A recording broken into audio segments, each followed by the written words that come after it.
B de l'exercici ens demana que comprovem que el punt 4.0 pertany a la circunferència i que determinem l'equació de la recta tangent en aquest punt. Vale? Doncs, en principi, per comprovar que el punt 4.0 pertany a la circunferència, l'únic que hem de fer és substituir la coordenada x, y d'aquest punt dins de l'equació, i si la igualtat es compleix, voldrà dir que el punt pertany a la circunferència. Sí? Allà on hi hagi x a l'equació, hi posarem el 4, i allà on hi hagi y, posarem el 0. Per tant, 4 al quadrat més i al quadrat 0 al quadrat, per tant 0, no poso res, menys 6x, per tant 6 per 4, 24, més 4 per y, per tant 4 per 0, que és 0, més 8. I això ha de ser igual a 0, 4 per 4, 16, més 24 més 8, i sí, no, va, 16 més 8 són 24, i menys 24 és 0. Vale? El punt 4,0 pertany a la circunferència. Vale? Això ja està.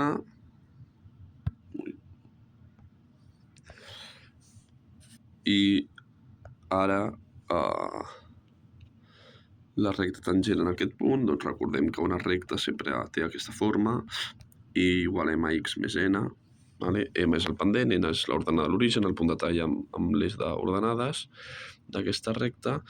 El que compleix sempre la recta tangent és que el pendent de la recta en qüestió serà igual al pendent de la funció, en aquest cas la circunferència, en el punt que ens diu, en el 4.0. Sí? Per tant, tenim... Vale, i ens diuen que la recta tangent d'una circunferència és, òbviament, perpendicular al radi d'aquesta. Sí? Si ens demanen la recta tangent a aquest punt de circunferència, per exemple, doncs sempre es compleix que la recta tangent a un punt de la circunferència és perpendicular, forma un angle de 90 graus amb el radi.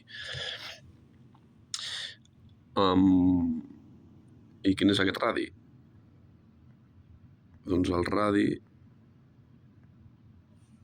diguem R, o el vector del radi serà la distància que hi ha fins al punt 4,0, sí, que és un punt de la circunferència, menys el punt central, que és el que vam trobar a la part anterior, i que recordem que era 3 menys 2. Vale? El centre d'aquesta circunferència era el punt amb coordenades 3 menys 2. Podríem calcular el vector del radi, però en aquest cas no cal, és simplement per saber això, que tenim el centre a 3 menys 2 i tenim el punt que ens demanen a 4.0. I la distància entre aquests dos punts és el radi. Per què ens estem centrant en el radi? Perquè la recta tangent és perpendicular al radi, i com el que estem buscant de la recta és el pendent i l'ordenada a l'origen, el que sabem de dues rectes que són perpendiculars entre elles, com són aquestes, és que el pendent d'una és la inversa de l'altra. Per tant, si coneixem el pendent del radi, trobarem el pendent de recta tangent fent la inversa. Vale? I com trobem el pendent del radi? Doncs el pendent d'una recta, com pot ser el radi, recordem que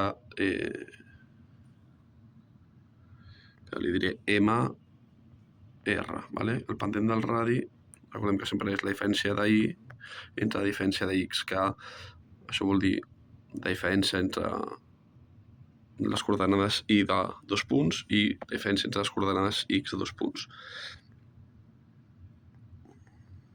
I aquí tenim 2 punts que formen el radi, sí?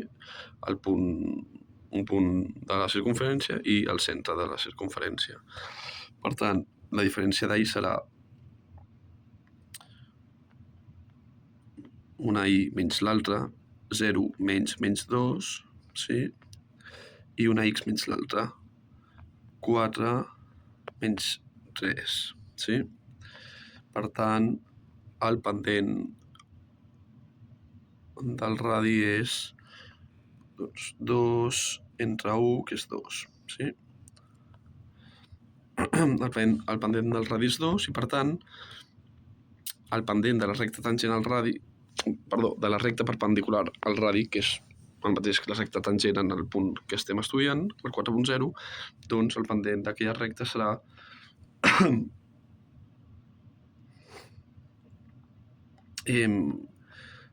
la inversa canviada de signe del pendent del radi, sí? O sigui, sempre es compleix que si tenim